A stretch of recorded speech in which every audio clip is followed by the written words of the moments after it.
السلام علیکم ورحمۃ اللہ وبرکاتہ۔ امید کرتی ہوں آپ سب خیریت سے ہوں گے۔ اچھا، ہم لوگ یہ واقعہ ہم نے کل پڑھنا سٹارٹ کیا تھا، تو اس میں ہم نے جتنا پڑھا تھا تھوڑا سا ریکیپ کر دیتی ہوں کہ اس میں بتایا گیا تھا کہ جو غزوہ بنی المصطلق تھا اس سے ہی ریلیٹڈ ڈیٹیلز ہم لوگ ابھی پڑھ رہے ہیں کہ اس میں بتایا، پہلے تو یہ بتا دیا گیا تھا کہ اس میں مسلمانوں کو فتح نصیب ہوئی تھی۔ پھر بتا رہے تھے کہ ہر غزوے میں جب نبی پاک صلی اللہ علیہ وسلم جاتے تھے تو ازواج مطہرات میں سے کسی ایک کو ساتھ لے جاتے تھے اور فیصلہ قرآن اندازی کے ذریعے ہوتا تھا۔ تو اس غزوے میں حضرت عائشہ رضی اللہ تعالیٰ عنہ کا نام نکلا، وہ پھر ان کے ساتھ وہاں کے لیے روانہ ہوئی۔ اچھا، پھر راستے میں جو ہے اپنی حاجت کے لیے جب وہاں پر وہ اسٹاپ ہوئی تو ان کے پاس ایک ہار تھا اپنی بہن کا نا، حضرت عائشہ رضی اللہ عنہ کے پاس، وہ پھر ان سے نا غائب ہو گیا وہاں پر۔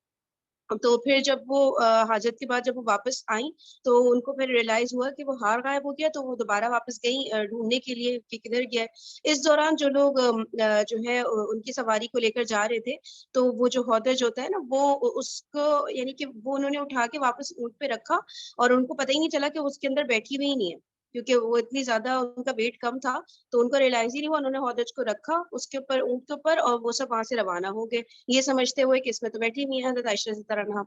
تو پھر حضرت عائشہ رضی اللہ عنہا جب وہاں پر جو ہار ڈھونڈ کر واپس جب آئیں تو انہوں نے دیکھا کہ وہ سب تو جا چکے ہیں، تو پھر وہ وہاں پر ہی رک گئی اور انہوں نے کہا کہ جب ان کو پتا چلے گا کہ میں نہیں ہوں اس کے اندر تو یہ واپس آئیں گے مجھے لینے کے لیے۔ تو پھر وہاں پر ہی ان کی آنکھ لگ گئی، وہاں سے صفوان بن معطل رضی اللہ تعالیٰ عنہ گزر رہے تھے اور انہوں نے پھر دیکھا حضرت عائشہ رضی اللہ عنہا کو، تو پھر ان کے ساتھ جو ہے حضرت عائشہ رضی اللہ عنہا آگے روانہ ہو گئی۔ اور پھر جب وہاں پہ لوگوں نے دیکھا کہ حضرت صفوان بن معطل رضی اللہ تعالیٰ عنہ کے ساتھ حضرت عائشہ رضی اللہ عنہا آ رہی ہیں، تو پھر جو ہے عبداللہ بن ابی نے بھی یہ بات نوٹ کی، اور وہ تو ویسے ہی ڈھونڈ رہا ہوتا تھا کہ کوئی موقع ملے، کوئی ویک پوائنٹ ملے مسلمانوں کا جس کو پکڑ کے وہ اچھالے، اور اس کا ٹارگیٹ اب یہی تھا نا کہ اب مجھے سب کے سامنے یہ پروف کرنا ہے کہ یہ اخلاقی اعتبار سے مسلمان دیکھو کتنا زیادہ نا، مطلب کہ کتنا زیادہ لو ہوئے ہیں اخلاقی اعتبار سے نا، تو چلو ان کو اس طرح سے مسلمانوں کو نا ذلیل کیا جائے۔ یہ پورا وہ سوچ کے ہی بیٹھا ہوا تھا، اور یہ تو اس کو ایک دم گولڈن اپارچونیٹی مل گئی تھی۔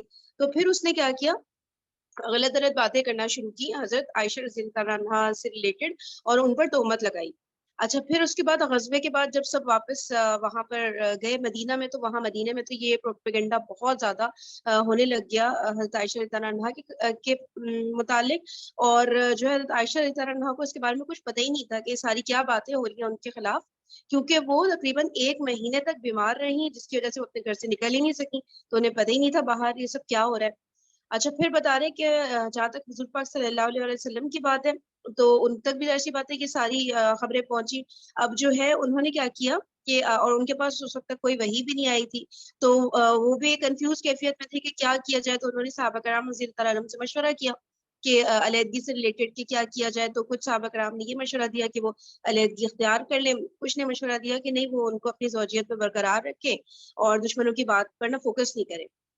اس کے بعد نبی پاک صلی اللہ علیہ وسلم نے جو یہ عبداللہ بن ابی جو حرکتیں کر رہا تھا، تکلیفیں پہنچا رہا تھا، تو ممبر پہ کھڑے ہو کر اس کے اگینسٹ جو ہے پھر انہوں نے جو ہے وہ یعنی کہ سب سے مشورہ کیا اور پلان کرنا شروع کی، یہ جو حرکتیں کر رہے ہیں مسلمانوں کے خلاف، اس کو کیسے ٹیکل کیا جائے، ٹھیک ہے۔ اور پھر ہم نے یہ پڑھا کہ اگلے پیراگراف میں کہ حضرت عائشہ رضی اللہ عنہا بیمار تھی اور وہ بہت زیادہ حیران ہو رہی تھی کہ جب وہ بیمار ہوتی تھی تو نبی پاک صلی اللہ علیہ وسلم بہت زیادہ ان کا خیال رکھتے تھے نا، جو ہم ظاہر سی باتیں سوچ سکتے ہیں کہ جو ان کی پرسنالٹی تھی وہ کس طرح سب کا خیال رکھ رہے ہوتے تھے، تو ازواج مطہرات کو کتنا زیادہ خیال رکھتے ہوں گے جب وہ بیمار پڑ جاتی ہوں گی۔ تو اس پہ وہ تھوڑا حیران تو ہو رہی تھی کہ یہ بار 1 مہینہ تقریباً ہو گیا لیکن اس طرح کے معاملات نہیں ہو رہے۔ اچھا، بس یہاں تک ہی ہم نے پڑھا تھا، تو آگے ہم ریڈ کرتے ہیں۔ کوئی پارٹیسپینٹ ریڈ کرنا چاہے گا تو آپ انمیوٹ کریے گا جی۔ سر چلو، آپ بھی اگر پارٹ لینا چاہ رہی ہیں تو آپ بھی پارٹ لے سکتی ہیں، تھوڑا تھوڑا ہم لوگ ریڈ کر سکتے ہیں مل کے، اور اس کو ساتھ ساتھ مل کے ایکسپلین بھی کر سکتے ہیں جتنا بھی ہماری نالج ہے۔ اچھا چلے، میں ریڈ کرتی ہوں۔ اچھا، یہاں پہ میں 4th لائن سے ریڈ کر رہی ہوں، ٹھیک ہے۔ اچھا چلیے، یہاں سے شروع کر دیتی ہوں جو 2nd پیراگراف ہے۔ ادھر حضرت عائشہ رضی اللہ تعالیٰ عنہا کا یہ حال یہ تھا کہ وہ غزوے سے واپس آتے ہی بیمار پڑ گئی اور 1 مہینے تک مسلسل بیمار رہی۔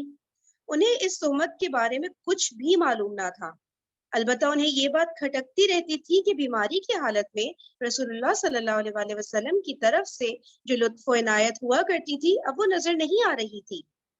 بیماری ختم ہوئی تو وہ ایک رات مستح رضی اللہ تعالیٰ عنہ کے ہمراہ قضائے حاجت کے لیے میدان میں گئی.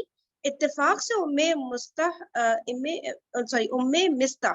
رضی اللہ تعالیٰ عنہ اپنی چادر میں پھنس کر پھسل گئی اور اس پر انہوں نے اپنے بیٹے کو بددعا دی. حضرت عائشہ رضی اللہ تعالیٰ عنہ نے اس حرکت پر انہیں ٹوکا تو انہوں نے حضرت عائشہ رضی اللہ تعالیٰ عنہ کو یہ بتلانے کے لیے کہ میرا بیٹا بھی پروپیگنڈے کے جرم میں شریک ہے تہمت کا واقعہ کہہ سنایا. حضرت عائشہ رضی اللہ تعالیٰ عنہ نے واپس آ کر اس خبر کا ٹھیک پتہ لگانے کی غرض سے رسول اللہ صلی اللہ علیہ وسلم سے والدین کے پاس جانے کی اجازت چاہی. پھر اجازت پا کر والدین کے پاس تشریف لے گئیں اور صورتحال کا یقینی طور پر علم ہو گیا تو بے اختیار رونے لگی اور پھر 2 راتیں اور 1 دن روتے روتے گزر گیا. اس دوران نہ نیند کا سرما لگایا نہ آنسو کی جھڑی رکی. وہ محسوس کرتی تھی کہ روتے روتے کلیجہ شک ہو جائے گا. اسی حالت میں رسول اللہ صلی اللہ علیہ وسلم تشریف لائے. اب دیکھیں اب یہ بتا رہے ہیں کہ 1 مہینے تک بیمار تھی نا حضرت عائشہ رضی اللہ عنہا. پھر بیماری ان کی جب ختم ہوئی تو ایک رات پھر وہ جا رہی تھی ام مستح رضی اللہ تعالیٰ عنہ کے ساتھ قضائے حاجت کے لیے. تو ام مستح رضی اللہ تعالیٰ عنہ نے ان کو جو ہے پورا ان کی ڈیٹیلز بتا دی کہ ان کا بیٹا بھی اس میں شریک ہے اور کیا پروپیگنڈا ان کے اگینسٹ ہو رہا ہے. حضرت عائشہ رضی اللہ عنہ کے اگینسٹ ان کی نالج میں ہی نہیں ہے کیونکہ وہ ظاہر گھر سے ہی نہیں نکل پا رہی تو ان کو پتہ نہیں ہے اور یہ پروپیگنڈا یہ ہو رہا ہے. ان پر تہمت لگائی گئی ہے اور ان کا بیٹا بھی یعنی ام مستح رضی اللہ تعالیٰ عنہ کا بیٹا بھی اس پروپیگنڈے کے جرم میں جو ہے دوسرے لوگوں کے ساتھ شریک ہے. وہ بھی اسی طرح سے بدنام کرتا پھر رہا ہے. تو پھر حضرت عائشہ رضی اللہ عنہ کو جب یہ خبر ملی تو پھر انہوں نے اب وہی والی بات جو کہ ہر اچھے انسان کو کرنا چاہیے کہ تحقیق کرائے نا. ایک دم سے کوئی بات کسی سے سن لی تو بس فوراً اس پہ یقین نہیں کرنا ہے. تو پھر کہہ رہے ہیں کہ حضرت عائشہ رضی اللہ تعالیٰ عنہ نے واپس آ کر اس خبر کا ٹھیک جب پتہ لگانا چاہا تو انہوں نے پھر نبی پاک صلی اللہ علیہ وسلم سے ریکویسٹ کی کہ ان کو اجازت دیں کہ وہ اپنے والدین کے پاس جا سکے حضرت عائشہ رضی اللہ عنہ. پھر جب اجازت مل گئی تو پھر وہ اپنے والدین کے پاس گئی اور جب تحقیق کرائی تو انہیں پتہ چلا یہ تو واقعی میں صحیح ہے اور ان کے اگینسٹ پورے مدینہ میں اس طرح پروپیگنڈا ہو رہا ہے ان پہ تہمت لگائی گئی ہے. تو وہ اتنا زیادہ اداس ہوئی وہ 2 راتیں اور 1 دن روتے پلیز میوٹ کر لیجیے گا. 2 راتیں اور 1 دن روتے روتے انہوں نے گزارا اور نہ سو پا رہی تھی نہ ان کے آنسو رک پا رہے تھے اور روتے روتے ایسا کہہ رہے ہیں کہ فیل ہو رہا تھا جیسے کلیجہ شک ہو جائے گا. یہی ان کی کیفیت تھی کہ اس دوران پھر نبی پاک صلی اللہ علیہ وسلم ان کے پاس تشریف لے کر آئے.